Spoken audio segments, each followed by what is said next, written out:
La cité Pierre de Coubertin, entre Beaublanc et le Viginal, c'est là qu'Anthony da Silva a vécu jusqu'en 2015. Toute ma vie, j'étais là. C'est mon quartier, ça, je l'aime de tout mon cœur. En fait, on était toujours ensemble, pratiquement toute ma famille. Mes oncles, mes cousins, mes cousines, mes parents, mes grands-parents, mes arrière-grands-parents. Tout le monde était là. Un quartier construit sur un domaine acquis par la municipalité en 1921, où vont se succéder plusieurs générations. Tout commence avec l'installation de baraquements en bois qui viennent d'ailleurs, du centre-ville, qui étaient des baraquements imaginés pour les prisonniers allemands, par exemple, et qu'on installe là, et qui servent de cité d'urgence. Car dans les années 50, il faut faire face à une grave crise du logement. Après la construction de baraquements, des chalets seront construits en 1963. Ce sera la cité des rapatriés d'Algérie. Espagnols, portugais, gitans et algériens se côtoient.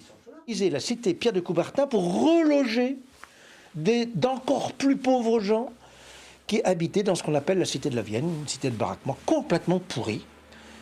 On décide en 73 que c'est terminé, habitat insalubre, et on commence à construire cette fois-ci la cité Pierre de Coubertin telle qu'on l'a connue et qui est en train de se démolir aujourd'hui.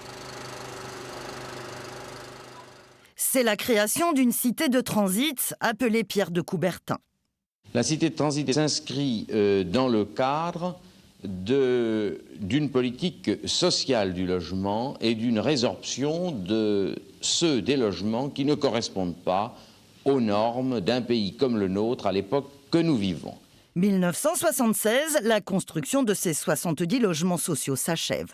Il faut imaginer que le vieux Limoges était surpeuplé à un point inimaginable dans les années 1950-55. Et pour les familles, y compris les familles avec 3, 4, 5 enfants, ces logements provisoires étaient une providence. Un parking de 250 places bientôt remplacera ces immeubles.